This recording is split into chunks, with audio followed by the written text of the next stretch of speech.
Brought to you by 5paisa.com. Investing made easy and rewarding. Download the app now. नमस्कार, मैं हूं आलोक जोशी और आप देख रहे हैं बिज अड्डा। और बिज अड्डा में आज हम बात करेंगे शेयर बाजार की। शेयर बाजार में अभी जो हो रहा है इसको तो आप देख सकते हैं, लेकिन क्या है जो आपको देखना चाहिए उस पर बात करेंगे। लेकिन उससे पहले अगर आप शेयर बाजार में अभी तक कुछ कर नहीं रहे हैं, यानी एक्ट नहीं कर रहे हैं, आपने अपना डीमैट अकाउंट भी नहीं खोला है, तो आप डाउनलोड करें 5 पैसा ऐप, जहां आपको मिलेंगे इन्वेस्ट करने के आइडियाज़। 4000 से ज़्यादा स्टॉक्स की रिसर्च है, यहाँ रिसर्च के टूल्स हैं, यानी कैसे रिसर्च करें उसके तरीके हैं, एडवांस प्लेटफॉर्म है और एक्सपर्ट एडवाइस भी। और ये सब 0% ब्रोकरेज और फ्लैट 20 रुपये पर ट्रेड की फीस पर। तो अब तो सभी को पता है कि निवेश हुआ आसान और लाभदायक। और अब बात करते हैं बाजार समझने की। बाजार समझना किस लिए ज़रूरी है कि अगर आप बाजार में हैं, आप देख रहे होंगे कि पिछले कुछ समय से बहुत ज़बरदस्त बाजार में तेज़ी आई है, ज़बरदस्त कमाई हुई है। लेकिन आप अगर बाजार में सचमुच देखेंगे कि हुआ क्या है, अगर आप जो इस वक्त की पिछले हफ्ते भर की गिरावट की बात नहीं कर रहा हूँ, मैं उससे पहले की बात कर रहा हूँ, जो करीब 1.5 साल से ज़बरदस्त तेज़ी आ रही थी, ये जो गिरावट आई है इसको देख लें आप। लेकिन इस गिरावट में अगर आप नज़र डालेंगे तो आपको दिखेगा कि जो इंडेक्स जिसे कहते हैं, हेडलाइन इंडेक्स कहा जाता है सेंसेक्स को और निफ्टी को, इनमें तगड़ी गिरावट है। लेकिन ये गिरावट जो है इसके मुकाबले बाकी बाजार में, यानी कि जो स्मॉल कैप इंडेक्स है, मिड कैप इंडेक्स है, या एक बड़ा इंडेक्स है बीएसई का, बीएसई 500, जिसमें 500 कंपनियां हैं। बीएसई का जो इंडेक्स हम देखते हैं वो है सेंसेक्स, उसमें 30 कंपनियां हैं। नेशनल स्टॉक एक्सचेंज का निफ्टी है, उसमें 50 कंपनियां हैं। लेकिन बीएसई 500 में 500 कंपनियां हैं। और ये जो बीएसई 500 है, इसमें ये अपने 52 हफ्ते की ऊंचाई से सिर्फ 8% गिरा है। ये ट्वीट किया है 24 तारीख को मधुसूदन केला, बाजार के एक बड़े खिलाड़ी हैं पुराने, उनका। उन्होंने कहा कि साहब, और ये मैं 2 लोगों की बात यहां आपको बताऊंगा आज के वीडियो में। मधु केला ने कहा कि बीएसई 500 जो बड़ा इंडेक्स है, आप निफ्टी और सेंसेक्स को छोड़ दें, वो अपने 52 हफ्ते की ऊंचाई से सिर्फ 8% गिरा था उस दिन तक। लेकिन 56% शेयर उसमें से 20% और 20% नीचे गिरे हुए हैं। और 24% स्टॉक ऐसे हैं, 24% शेयर उस इंडेक्स के अंदर, उन 500 में, जो 30% से ज़्यादा नीचे गिरे हुए हैं अपनी 52 हफ्ते की ऊंचाई से।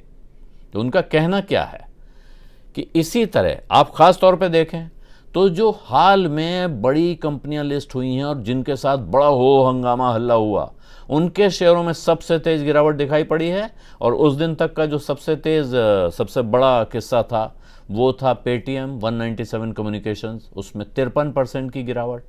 कार ट्रेड टेक्नोलॉजी में 53% की गिरावट। पारस डिफेंस में 48%, पीबी फिनटेक में 47%। ऐसी पूरी लिस्ट है किस किस कंपनी में कितनी गिरावट। और यही बिल्कुल उनका कहना है कि एकदम यही कहानी आपको अमेरिका के शेयर बाजार में भी दिखती है, जहां S&P 500, वहां का स्टैंडर्ड एंड पुअर 500 इंडेक्स, बिल्कुल BSE 500 जैसा इंडेक्स, वो सिर्फ 9% गिरा हुआ है अपनी ऊंचाई से। लेकिन वहां का स्मॉल कैप इंडेक्स, जिसको रसल 2000 कहते हैं, वो 52 हफ्ते की नई तली पे है, यानी नया निचला स्तर छू रहा है 52 हफ्ते का। तो ऐसी परिस्थिति में भी बड़े जो टेक्नोलॉजी स्टॉक्स हैं वो अपनी ऊंचाई से 60-70% नीचे हैं, जिनमें जूम इस वक्त का पिछले लॉकडाउन का सबसे बड़ा स्टार माना जा रहा था, लेकिन वो अपनी ऊंचाई से 60% नीचे अमेरिका में। नेटफ्लिक्स अपनी ऊंचाई से 45% नीचे। ये पॉपुलर कहानियां हैं। और मधु केला का कहना है कि आने वाले वक्त में आप इस तरह के डाइवर्जेंस के लिए, यानी आपने अभी हाल में सुना होगा कि साहब भारत में अमीर और गरीब के बीच की खाई बढ़ती जा रही है, इसी तरह शेयर बाजार में भी खाई बड़ी हो रही है, बढ़ने वाली कंपनियों और गिरने वाली कंपनियों के बीच। और मधु केला का कहना है कि आपको इस खाई के और बढ़ने के लिए तैयार रहना चाहिए। और इसके साथ मैं अब एक दूसरे सज्जन को यहाँ पे लाता हूँ, उनका नाम है सौरभ मुखर्जी।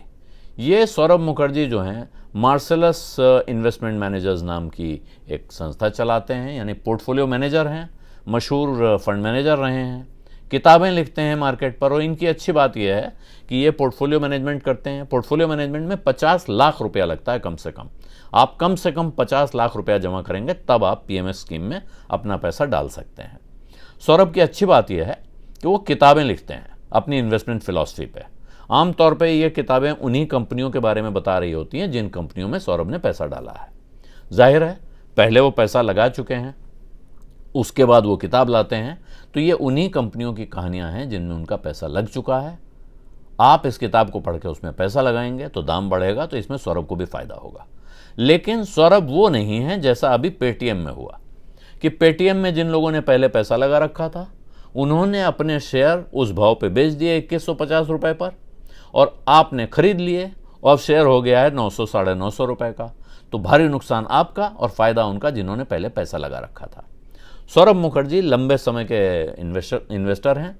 उन्होंने जो पैसा जिन कंपनियों में लगा रखा है वो अभी उनका कहना है कि हम उन्हीं कंपनियों में और पैसा लगाते रहेंगे, लगाते रहते हैं। और ऐसी कंपनियां कितनी हैं? जो सबसे बड़ी खास बात सौरभ मुखर्जी की है वो ये है, उनका कहना है कि 6000 के आसपास कंपनियां हैं इस देश में, लेकिन जो पिछले 10 साल में कमाई हुई है, इस 10 साल में जो कमाई हुई है वो $1 ट्रिलियन, 1 लाख करोड़ डॉलर की कमाई हुई है भारत के शेयर बाजार में। कंपनियों में इनकी वैल्यू बढ़ी है, लेकिन इनमें से इस 1 लाख करोड़ डॉलर की रकम में से 80%, ध्यान रखिएगा, 80,000 करोड़ डॉलर की रकम सिर्फ 16 कंपनियों में बनी है। बाकी सारी जो 6000 कंपनियां हैं, 16 कम कर लीजिए 6000 में से, वो उनको 20% में गुजारा करना पड़ रहा है। उनकी सारी, उनमें जो बढ़त हुई है, उनमें जो कमाई हुई है वो सिर्फ 20% है उस रकम का। 80% 16 कंपनियों में आया है। और यही सौरभ का कहना है कि आप इस तरह से समझिए कि 10 बड़ी कंपनियां हैं जो इस देश में हो रहे, जितना मुनाफा हो रहा है कॉरपोरेट्स को, जो कंपनियों को कमाई हो रही है, कारोबारियों की कमाई हो रही है, उसमें से 90 से 95% हिस्सा सिर्फ 10 कंपनियों के पास जा रहा है। क्यों वो ये बताते हैं? उनका कहना है कि आपको बाजार में इधर उधर ढूंढने की ज़रूरत नहीं है कि कौन सी छोटी कंपनी में पैसा लगा दूं तो 3 गुना हो जाए, 5 गुना हो जाए। अगर आप सबसे बड़ी, सबसे ज़्यादा बढ़ने वाली, सबसे ज़्यादा कमाने वाली कंपनियां ढूंढ लेंगे और अगर वहीं कॉन्सेंट्रेट करेंगे, वहीं फोकस करेंगे, तो इस बात की पूरी गुंजाइश है कि अगले 10 साल, 15 साल आप मोटा पैसा बनाएंगे। उनका कहना है कि अभी जैसे 16 कंपनियों का जिक्र हुआ, वो कह रहे हैं कि 16 से 18 कंपनियां होंगी जो बहुत तेज़ी से बढ़ेंगी। इन कंपनियों में से कुछ कंपनियां इनसे, इस लिस्ट से बाहर हो सकती हैं, कुछ नई जुड़ सकती हैं, लेकिन इनमें से 5-6 कंपनियां होंगी जो हिलेंगी डुलेंगी। 10-12 कंपनियां इन 15-16 में से बची रहेंगी।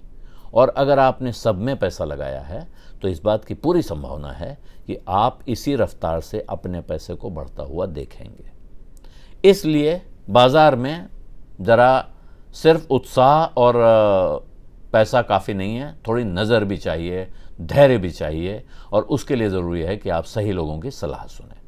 बिज़ अड्डा में आज इतना ही। अब इजाज़त दीजिए। धन्यवाद। नमस्कार।